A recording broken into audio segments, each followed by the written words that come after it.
Boa noite. O Brasilianas.org discute hoje os desafios da gestão financeira das universidades públicas do país. Vamos debater questões como a aplicação do número de vagas no ensino superior, a contratação de professores qualificados e melhoria da infraestrutura com os atuais recursos repassados pela União ou pelos estados.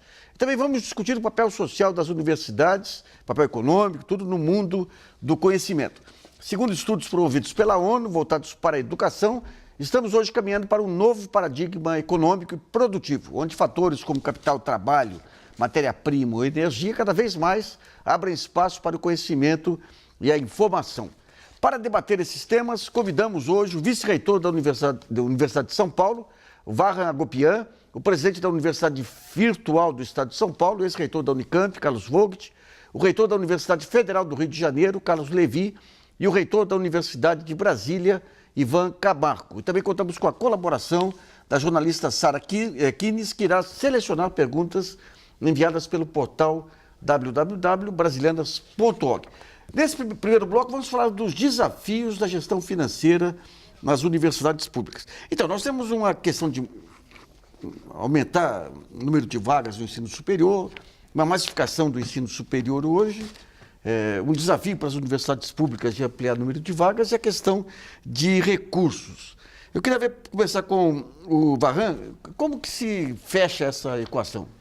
Bem, inicialmente, muito obrigado pelo esse convite, participar aqui desse programa e falar com os telespectadores da TV Brasil. Diria que é uma decisão política. Nossas universidades públicas, várias delas já são grandes demais. Nós podemos partir para novas instituições, criar novas instituições, mas de qualquer forma, duplicar hoje o tamanho da USP não vai resolver o problema, o número de vagas necessário para o ensino superior no estado de São Paulo. Duplicar a Unicamp, a Unesp, a mesma coisa. Nós precisamos ter alguns projetos de longo prazo. A universidade virtual é uma saída. A escola, as faculdades de tecnologia são outro tipo de ensino, outra saída. E nós temos as universidades de pesquisa, como a USP, Unicamp e Unesp aqui no estado de São Paulo. Nós temos 3 universidades federais de pesquisa também no estado de São Paulo. Mas também nós temos que pensar o que nós vamos desejar. Hoje nós temos um número de quase 700, 800 mil alunos que se formam no ensino médio.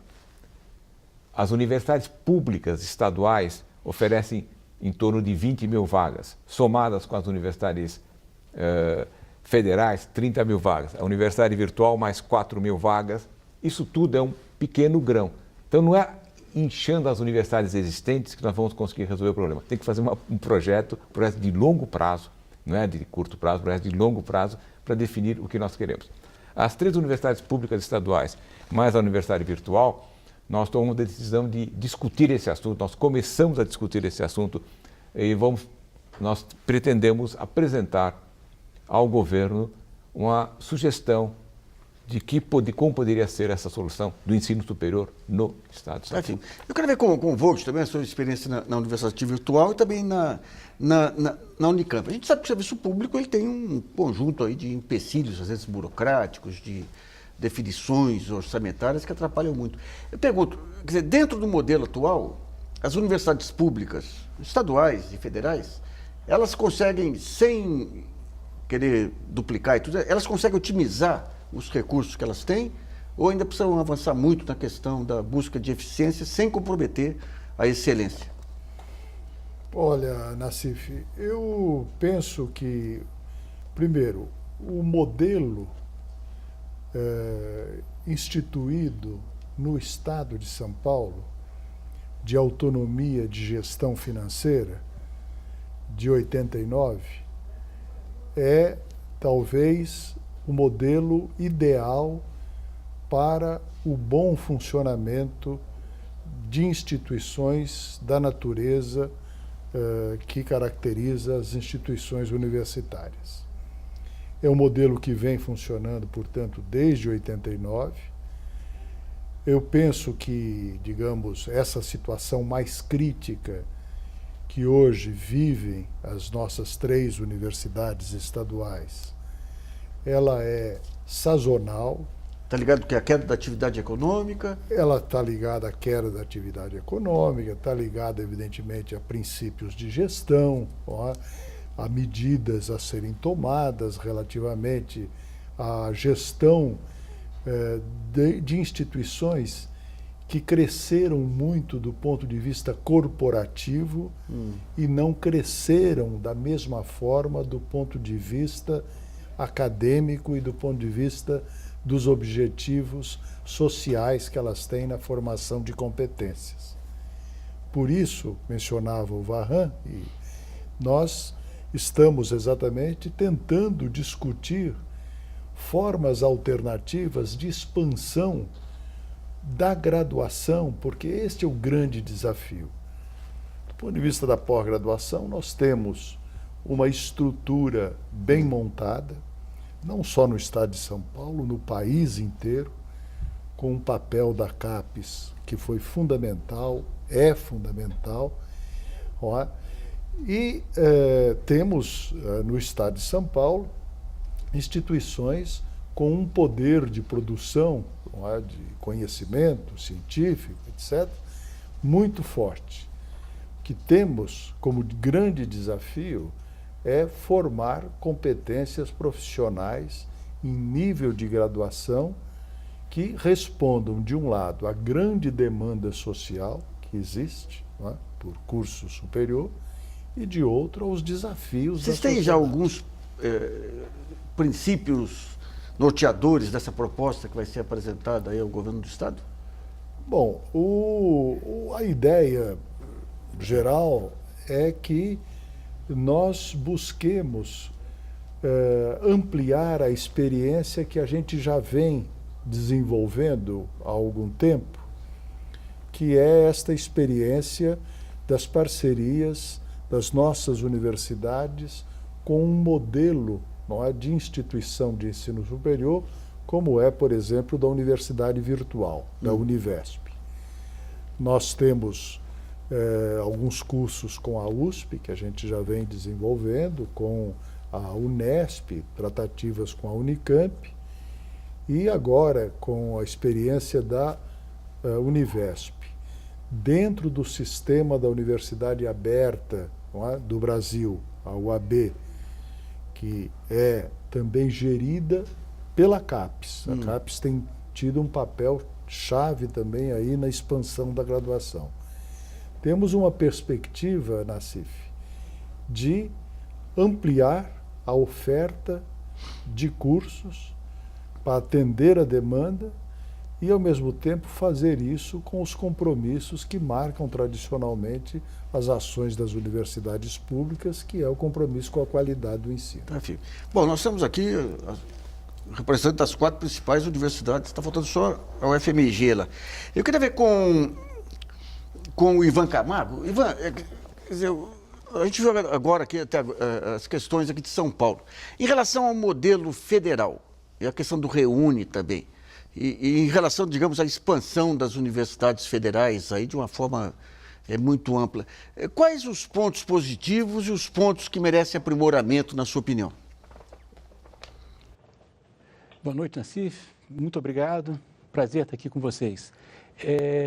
Queria dizer que eu concordo com os comentários dos colegas, inicialmente. Falando da nossa expansão, né, expansão da oferta de vagas no ensino superior federal, eu considero que foi indispensável esse processo. Aumentamos bastante e tal, mas o problema que eu tenho visto, agora, é um problema que me parece que a solução dada pelas universidades paulistas foi uma boa solução. A questão da autonomia financeira, o hábito que estamos tendo nas universidades federais é basicamente um orçamento reduzido, um orçamento pequeno e sempre tentando complementações, né? Eu gostaria muito de ter a possibilidade de ter um orçamento para o custeio racional, razoável, e a universidade trabalhar para ver se ela consegue gerir esse dinheiro de uma maneira um pouco mais responsável. Acho muito ruim esse negócio de ir gastando e pedindo dinheiro para o governo. É muito ruim. Se a gente tivesse uma autonomia e uma, como é que eu vou dizer, uma responsabilização maior de cada um dos reitores, eu acho que a gente teria uma gestão mais eficiente dessa expansão dos nossos cursos superiores. O Ivan, no caso, digamos que vocês racionalizem aí as despesas, aquelas despesas meio lá, façam a economia, chega no final do ano, parece que no ano seguinte o orçamento é reduzido, em vez de ser ganho de produtividade, é perda de receita. É isso que ocorre? Na verdade, não tem acontecido isso, Nassif. Houve uma expansão muito grande e as universidades federais, várias novas entraram, e aí nós fazemos a divisão do orçamento através de uma formulação de que as que mais crescem ganham mais. Então, a Universidade de Brasília, e eu tenho certeza que a UFRJ também, que também é uma universidade grande, ela tem o reajuste que é dado para o custeio da universidade, tem sido ajustado pela poupança, ou pela inflação, né, vou dizer assim. E os nossos custos têm aumentado muito, sabe? Um custo que tem preocupado muito a universidade, e é até engraçado, a gente faz um esforço danado, por exemplo, para economizar energia, economizar água e tal, aí faz uma redução de 1 milhão no final do ano. Aí vem a conta dos terceirizados, aumenta em 20 milhões. Então, essas diferenças são muito difíceis da gente gerenciar, porque esses contratos têm uma inflação natural, né? E aí, com o crescimento da universidade, a gente fica meio que, como é que eu vou dizer, imobilizado, né? por essas restrições que são impostas para a gente. A gente precisa contratar segurança, precisa contratar limpeza, essas coisas, e estão crescendo muito mais do que a correção que é dada para as universidades públicas federais. Bom, eu queria ver com o Carlos Levi, que é reitor da Universidade Federal do Rio de Janeiro. Boa noite, Levi. Bom, você viu a exposição dos 3 entrevistados aí que te antecederam. Qual é a sua avaliação desse momento atual das universidades com recursos versus atendimento de aumento de demanda? Bom, eu considero que vivemos um momento de dificuldades, mas também de muitas oportunidades. O desafio para o ensino superior brasileiro é de expandir, mas expandir certamente com qualidade. E expandir com qualidade, há necessidade de recursos que possam sustentar esse desenvolvimento, essa expansão qualificada. Eu acho que de 2003 para cá, as universidades federais brasileiras experimentaram um enorme avanço, um enorme processo de expansão, acompanhado de alguma recuperação dos seus orçamentos, o que obviamente ajuda a promover esse avanço, essas expansões, mas por conta do acúmulo de dificuldades que foi durante um longo período degradando principalmente a sua infraestrutura física, essa recuperação até agora não correspondeu às reais necessidades das nossas universidades federais. Continua o desafio, a nossa universidade, a UFRJ, está com um plano de expansão que, a partir de 2007, oferecia cerca de 6.300 vagas nos seus concursos de acesso.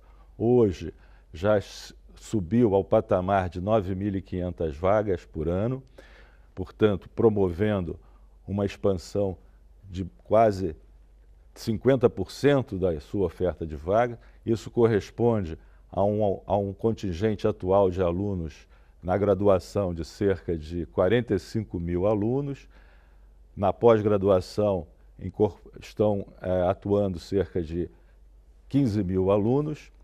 O quadro de docentes aumentou de 2007 para cá também de 3 mil professores, todos qualificados, todos muito bem selecionados, para o patamar atual de 4.500 professores. Técnico-administrativos também experimentou uma expansão significativa. Então, nós estamos num processo de recuperação de todo o sistema público federal de ensino superior, incluindo uma um aumento significativo dos números de campi espalhados Brasil afora, que corresponde às expectativas, às necessidades da sociedade brasileira, que precisa, de forma urgente, de forma rápida, ampliar o acesso dos seus jovens ao ensino superior.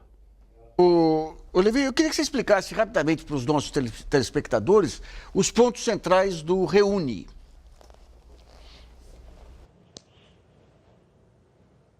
Reúne buscou incentivar a expansão das universidades federais do país, correspondendo a uma ampliação da oferta de vagas nos seus cursos de graduação, basicamente, a um correspondente aporte suplementar de recursos, tanto do ponto de vista financeiro, para ampliação dos recursos do orçamento de custeio, quanto para o orçamento de capital, ou seja, investimentos para enfrentar as obras de expansão necessárias para acomodar esse processo de expansão dos nossos cursos de graduação. Isso vem sendo desdobrado em sucessivas etapas. É certo que há um descompasso entre o ritmo de expansão, como mencionou o nosso colega reitor da Universidade Nacional de Brasília, que não corresponde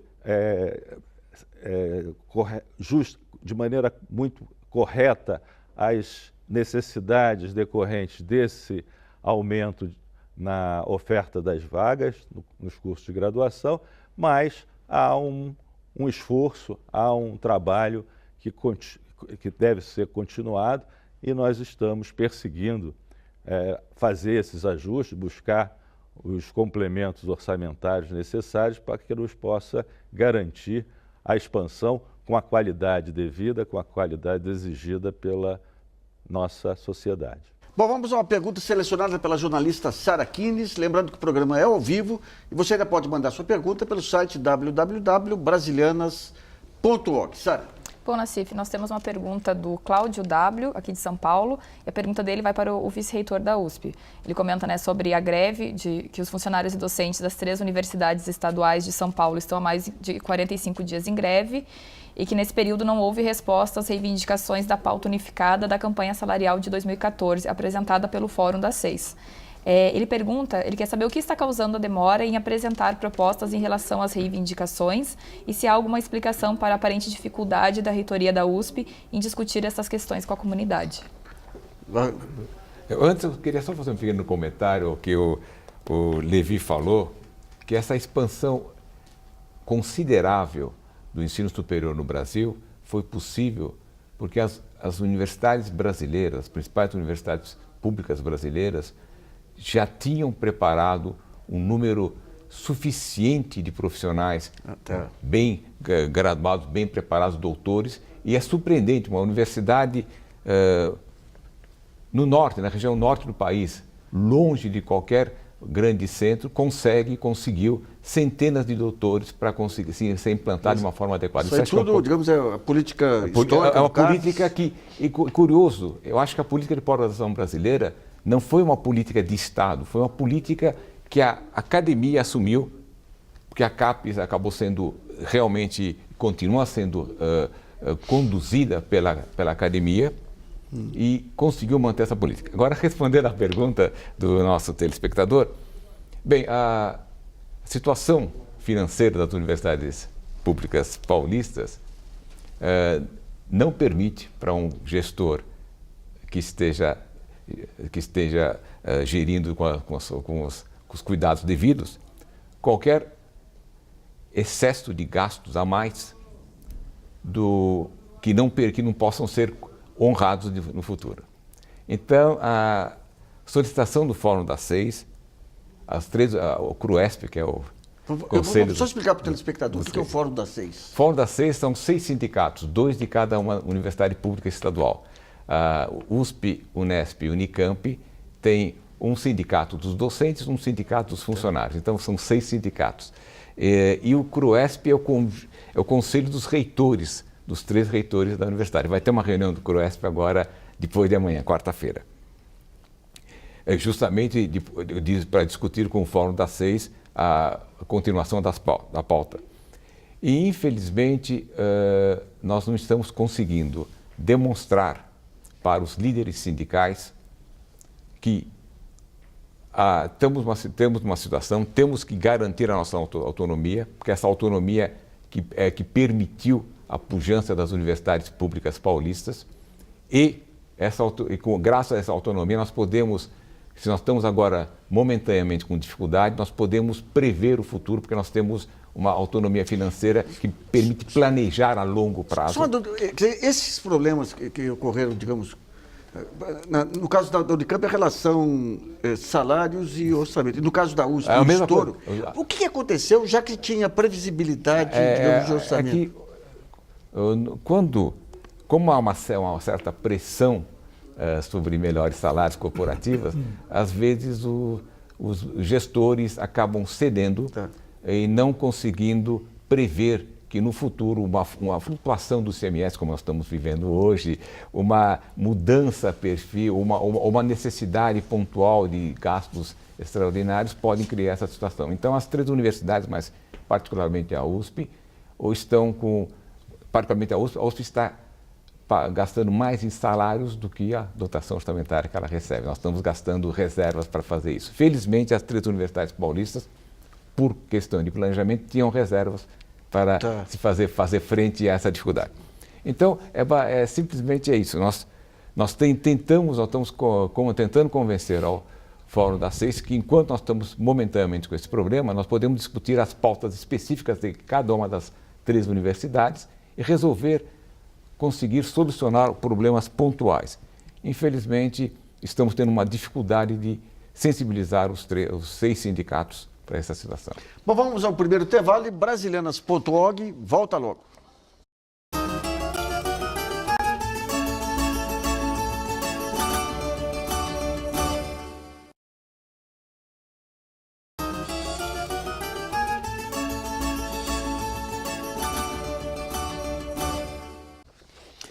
Voltamos a apresentar o programa Brasilianas.org, que discute hoje a gestão das universidades públicas brasileiras. São nossos convidados o vice-reitor da USP, Varran Agopian, o presidente da Univesp, Carlos Vogt, o reitor da Federal do Rio de Janeiro, Carlos Levi, e o reitor da Universidade Nacional de Brasília, Ivan Camargo. Nesse segundo bloco, vamos falar do papel das instituições de ensino superior na produção científica. Eu queria ir para o Ivan Camargo, lá em Brasília. Ô, Ivan, quer dizer, se fala em autonomia universitária. Quer dizer, o que se tem são acordos que podem ser feitos, autonomia e a universidade responder com produtividade. Há muita crítica sobre os critérios de produtividade hoje da universidade, muito fundado em papers e tudo mais. De que maneira que se pode dar mais objetividade à pesquisa acadêmica e ao ensino e avaliar de uma forma mais objetiva a produtividade da universidade? Nassif, difícil a pergunta, né? Agora, eu considero que a gente tem que continuar avaliando a produtividade a partir dos pares, né? Como a CAPES tem feito há muitos anos. A nossa universidade, as universidades públicas, né, federal ou estadual, são os grandes produtores de conhecimento no Brasil. Isso é uma coisa importantíssima, né, que a gente tem que ter em mente.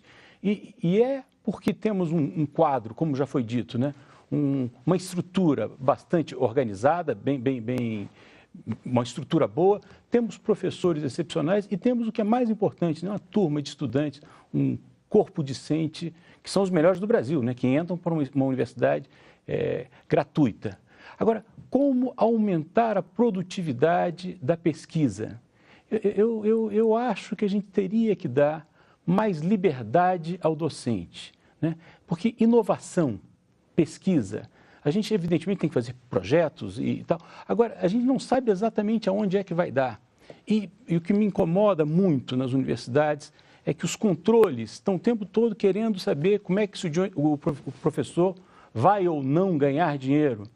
Eu adoraria que os meus professores, bem-sucedidos, que fizessem projetos e patentes exitosas, ganhassem de fato muito dinheiro. Mas daí tem várias restrições, o professor em dedicação exclusiva, isso e aquilo. Eu acho que a gente tinha que dar maior liberdade e deixava a universidade respirar um pouquinho mais de autonomia, de respeito ao que vem sendo feito. Eu acredito que temos feito um trabalho muito bom, mas está sendo muito prejudicado pela pressão externa. Ivan, mas a gente olhando de fora, digamos, com os contatos que a gente tem em universidade, a gente sabe que você tem centros de excelência, que até surgem devido a um pioneiro que dá aquele pique que é mantido pelos sucessores, mas tem também áreas de acomodamento muito grande, né? Então, de que maneira casar essa liberdade com o resultado? Que daí entra o sistema de avaliação de novo. Você tem toda a razão, não vamos querer esconder o óbvio, né? Realmente temos centros excepcionais e temos pontos de acomodação. O que me incomoda é exatamente isso, viu, Nassif? É que, voltando à minha primeira resposta, né? Quando o controle externo é tão forte que os nossos grandes professores se sentem inibidos de produzir, e isso incomoda muito a produção e faz com que ele fale assim, pô, o outro professor não está fazendo nada, ninguém enche a paciência dele. Tudo que eu fizer vai ser usado contra mim. Deixa eu ficar quieto. Essa sinalização me parece que é a pior sinalização para a produção científica brasileira. A gente precisa trazer para a universidade os nossos grandes quadros e dar a liberdade para esse cara produzir e, evidentemente, temos que fazer processos de controle interno para impedir os casos que, infelizmente, temos, né? Professor que sabemos na reitoria, vários casos, de professor que não vai dar uma aula, isso eu considero um absurdo, né? E professores que estão há alguns anos sem produção e tal, a gente precisa aumentar o controle. Mas o controle, eu diria que é um controle nos que não fazem nada e não no controle naquele que está produzindo no nosso craque, né? no grande professor universitário. Ele vem com o Carlos Levi, que é a Universidade Federal do Rio de Janeiro, até com a questão do pré-sal, com esses centros de tecnologia que foram para lá, o trabalho da COP, tudo, as parcerias com o setor privado. Como que você avalia, digamos, essa maneira da universidade se integrar com outros centros de pesquisa e com o setor com as empresas públicas e privadas, Levi?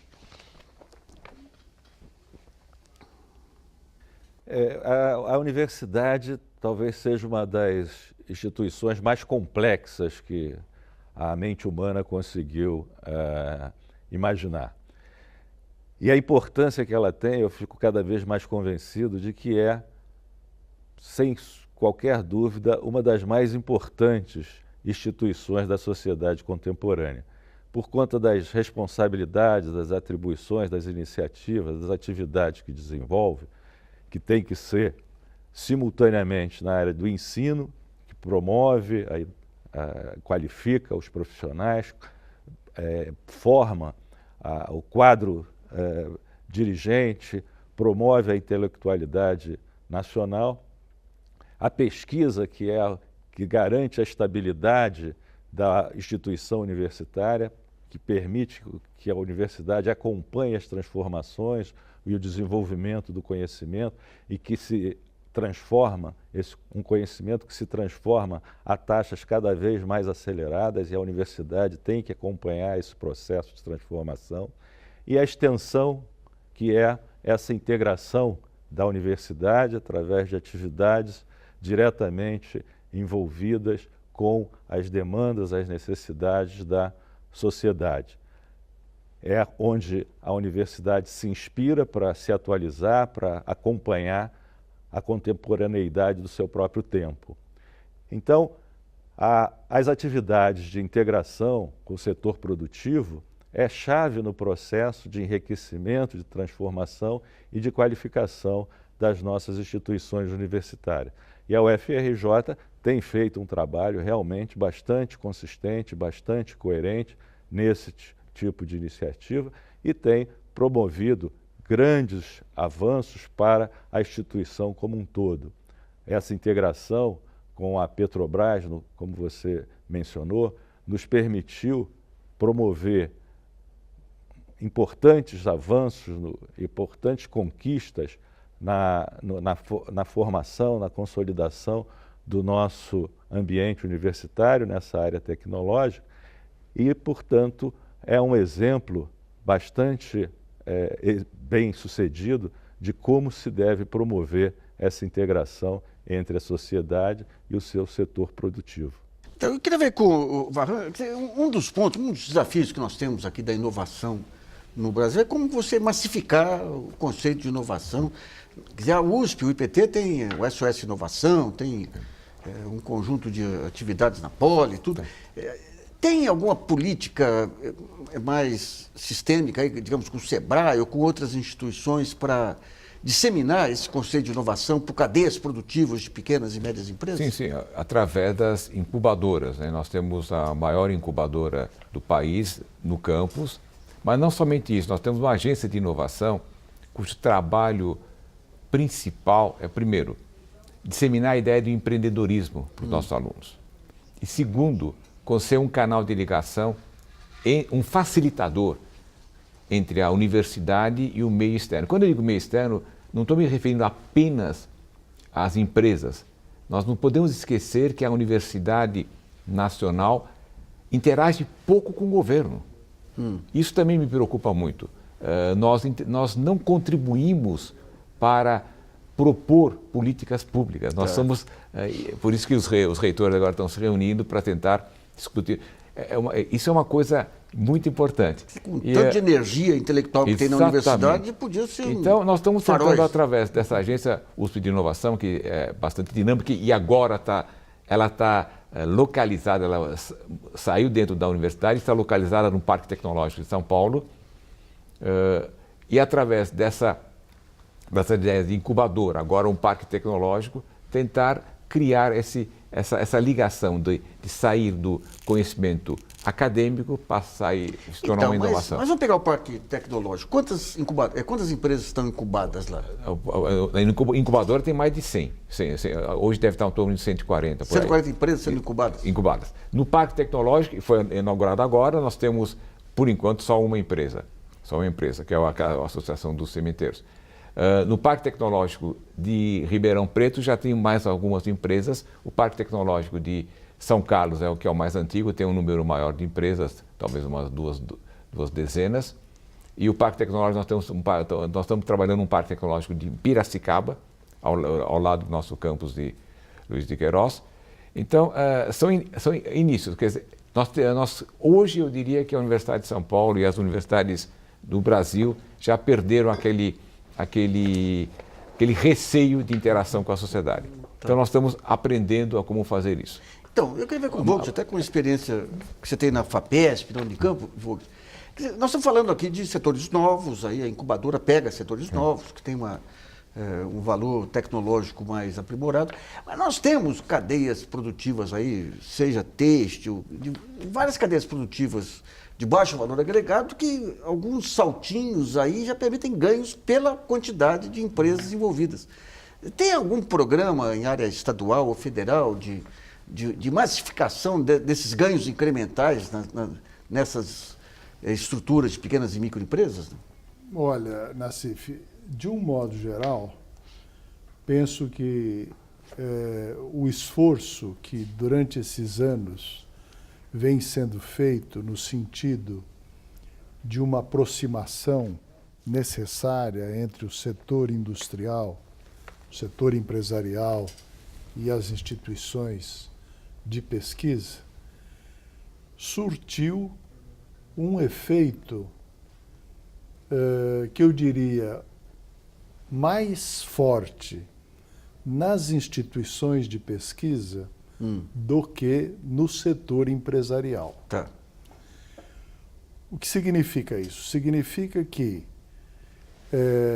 eu diria que hoje o Brasil tem condições internas, intrínsecas, do ponto de vista do domínio do conhecimento, para produzir de maneira a dar os saltos necessários para a inovação.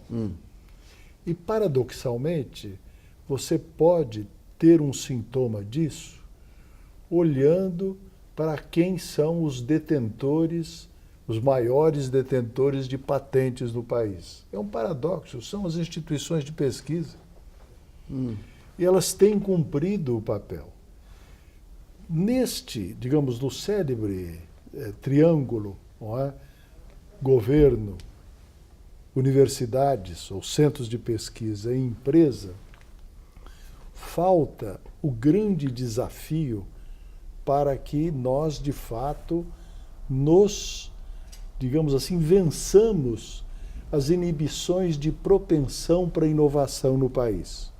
E esse desafio é um desafio que tem de vir do mercado. É o mercado quem é o provocador. Mas vamos pegar a pesquisa, o que os empresários reclamam, os pequenos? Você tem que ter todo a montagem do projeto e tudo demanda um conhecimento acadêmico aí que não é natural, digamos, na pequena e média empresa. A grande contrata.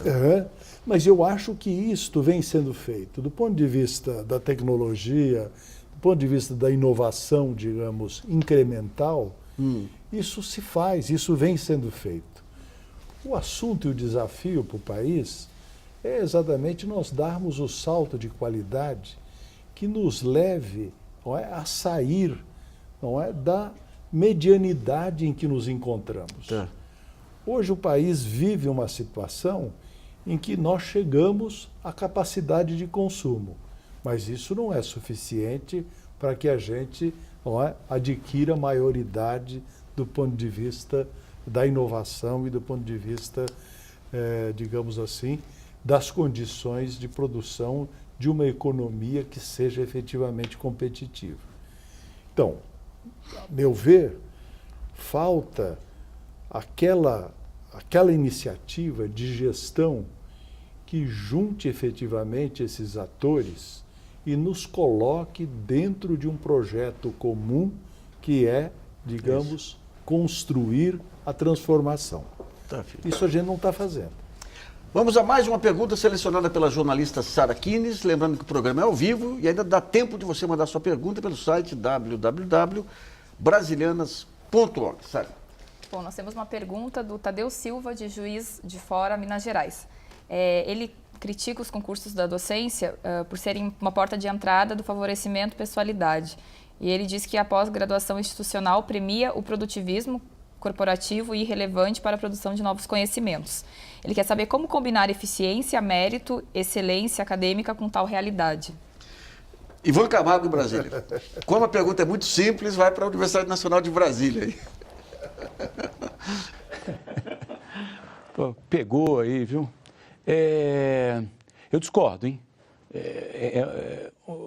Raro o caso de privilegiar um amigo e tal. Isso não acontece nas universidades. A regra é o concurso correr da melhor maneira possível e tal. Agora, formar uma equipe de pesquisa sempre tem essa história de você mandar carta de referência e tal. São as coisas mais normais do mundo. Então, essa questão da meritocracia na universidade pública é uma questão central. E os reitores que eu conheço, os colegas que estão aí conversando, acho que vão concordar comigo, não há nenhum relaxamento nessa questão do mérito, né? Então, eu sou obrigado a discordar do telespectador que falou isso. Os concursos que estão acontecendo nas universidades públicas, eu tenho acompanhado, nós temos tido muito concurso, o Reúne teve essa possibilidade, botamos mais de 1.000 novos professores na Universidade de Brasília, mas tenho acompanhado esses novos colegas, são jovens professores, mas são jovens professores muito capacitados, muito dedicados e estão fazendo um belo trabalho na nossa universidade. Bom, vamos para o segundo intervalo e brasilianas.org volta já.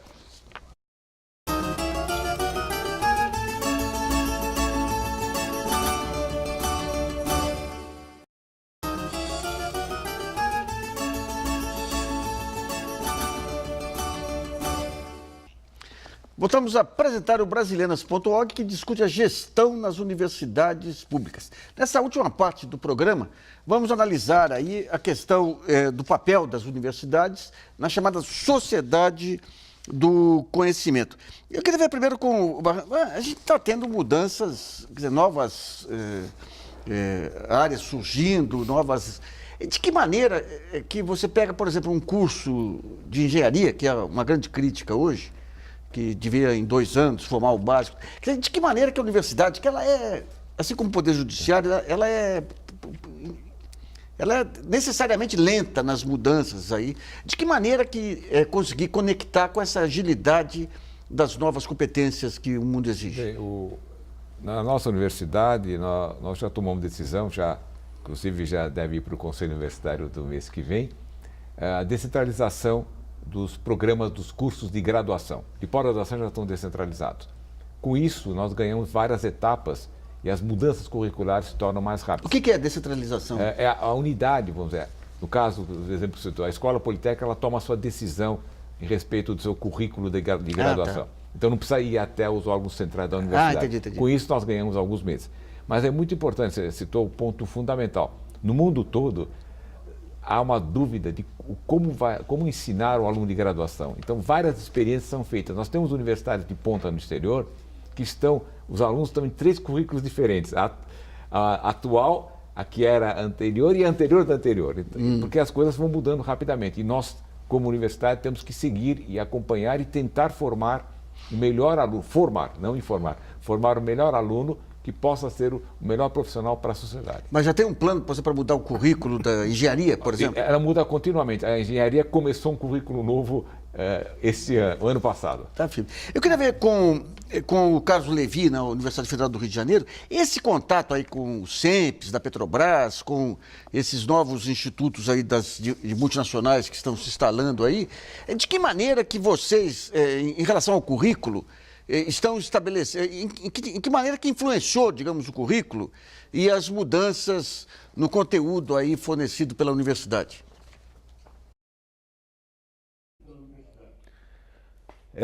A universidade, de uma maneira geral, vive permanentes desafios. E talvez o mais grave deles é conseguir acompanhar a evolução, as transformações que acontecem no desenvolvimento do conhecimento. É notória as atividades cada vez mais consistentes que vão se desenvolvendo na área da tecnologia, na tecnologia da saúde.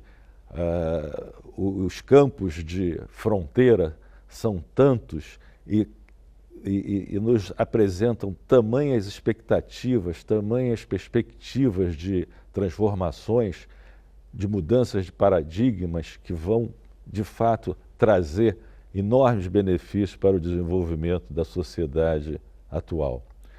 A biologia molecular é um campo no qual nós temos enormes expectativas. A nanotecnologia resolverá problemas de maneira transversal em praticamente todas as áreas do conhecimento. A ciência dos materiais, a cada instante, apresenta uma novidade, apresenta uma perspectiva de avanço. Então, a computação quântica, que deverá, a qualquer momento, se transformar numa tecnologia viável e incorporando uma capacidade de processamento que, de alguma maneira, vai transformar todos os outros setores do conhecimento pela sustentação que poderá oferecer para o desenvolvimento dessas outras áreas.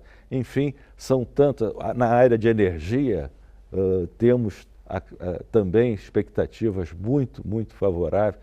Então, hoje, o conhecimento nas diferentes áreas nos oferece tamanhas possibilidades de avanço, de transformações, e que a universidade tem que estar preparada, tem que estar acompanhando esse processo de maneira muito próxima, de maneira muito intensa, para poder fazer com que a nossa sociedade também incorpore esse conhecimento, incorpore esses saberes. E os desafios na formulação dos novos currículos são dessa ordem, mas mais do que a mudança pura e simples dos formatos curriculares, são os próprios instrumentos pedagógicos que hoje nos oferece, por exemplo, a tecnologia da informação. Uma outra vertente que é fundamental que as universidades se desenvolvam é a sua capacidade de se internacionalizar, capacidade de interagir com o mundo global como ele se apresenta hoje para as sociedades atuais, e uma internacionalização que não pode nem deve se restringir à mobilidade, ao intercâmbio de alunos, mas a universidade tem a responsabilidade de trazer para o conjunto pleno da sua comunidade, principalmente para garantir que a formação dos seus alunos já tenha um viés internacionalizante, já promovam uma formação desses estudantes que dê a eles. Bom, eu queria ver com Vogt, a universidade virtual ela trabalha com novas tecnologias e o fato de ser nova, ela permite também que você faça algumas experiências aí. O que tem sido feito aí em termos dessa flexibilização de currículos e tudo mais? Bem, uma das novidades importantes, se a gente quiser considerar, está exatamente no campo das engenharias. Nós estamos oferecendo, com o vestibular que realizamos agora, 2 cursos de engenharia. Um de engenharia de computação e o outro de engenharia de produção. E mais 4 cursos de licenciatura nas áreas onde a demanda é mais crítica e para o ensino médio. Matemática, física, química e biologia. São 3.330 vagas que foram preenchidas. Totalmente? Totalmente. Só curiosidade, qual que é o papel do professor aí? Bom, aí já muda tudo. Não é? Uma das características importantes é que uma instituição concebida dessa forma, Nassif, é uma instituição extremamente enxuta corporativamente. A Univesp tem 40 professores dentro do seu quadro permanente. E tem 95 funcionários técnico-administrativos permanentes. Mas tem uma capacidade de agregação de competências muito grande. Hoje contamos, para os cursos de engenharia, por exemplo, com vários professores da USP, com professores da Unicamp, com professores da Unesp, que vêm para produzir os conteúdos, para fazer a gestão dos cursos, para coordenar a sua realização. São professores que vêm para uma tarefa específica e que continuam na sua atividade de... Só para entender, as aulas ficam armazenadas ou são aulas ao vivo usando a tecnologia? Bom, são várias, as duas coisas. Tanto você tem a produção de programas de apoio, que depois você pode acessar tanto via televisão, a Univesp TV, quanto via internet, YouTube, por exemplo, uma série de programas, como são também atividades, digamos, sincrônicas, porque são atividades realizadas através da emissão dos conteúdos e que o estudante pode tanto acompanhar no momento em que isso está acontecendo, quanto fazer isto na sequência, isto é, dentro do ambiente de aprendizagem, associando também um conjunto de atividades que são atividades presenciais, distribuídas por polos. Quando ele está vendo a aula pela internet, ele está vendo em qualquer lugar ou ele está vendo numa sala? Está vendo de um lance, se ele quiser. Está vendo onde ele quiser. Na hora que ele quiser, com uma flexibilidade, portanto, muito grande. Eu queria ir para Brasília com o Ivan Cabral. Ivan, Essa questão da multiplicação do conhecimento e das parcerias internacionais através de conteúdos pela internet, como que as demais universidades estão tratando essa questão? Eu queria dizer, voltando àquela primeiro, Nassif, por favor, a questão da mudança dos currículos, né? Nós, professores, somos muito conservadores, mas eu concordo com o que o Varran falou, né? Nossa preocupação é formar. E a formação precisa daquela formação básica, sólida, né, nos grandes temas. E aí, em seguida, e aí você perguntou também a questão do professor, né? Qual é o papel do professor? Eu julgo que nos grupos de pesquisa, a cara do professor tem que ser o motivador, o instigador, para que esse nosso brilhante estudante vá pesquisar essas novas áreas. A questão da internacionalização, né, que é outro ponto fundamental que o Levi falou com muita propriedade. Vamos ter uma nova realidade daqui a alguns anos, né? O Brasil mandou 100 mil jovens estudantes para fora, que estão vendo as universidades lá fora, estão fazendo redes, né, de comunicação, estão botando os professores em contato. Eu acho que nós vamos ter uma grande modificação na internacionalização das nossas universidades. Eu li uma entrevista do reitor da USP que falava dessa questão da língua, que é fundamental para isso. Nós ainda estamos muito atrasados, mas eu tenho uma esperança e tenho a convicção que nós vamos dar um grande salto em... Bom, infelizmente, tivemos que cortar por causa do tempo aí. O programa Brasilianas sobre a gestão das universidades públicas termina por aqui. Eu agradeço a participação do vice-reitor da Universidade de São Paulo, Varran Gopian, do presidente da Universidade Virtual do Estado de São Paulo, Carlos Vogt, do reitor da Universidade Federal do Rio de Janeiro, Carlos Levi, e do reitor da Universidade de Brasília, Ivan Camargo. E também agradeço a colaboração da jornalista Sara Kines, e de você que nos acompanhou em mais essa edição. E lembre-se, você pode continuar colaborando com sugestões, textos e vídeos no portal www.brasilianas.org. Esse espaço aqui também é seu. E voltamos na próxima segunda-feira, às 8 da noite.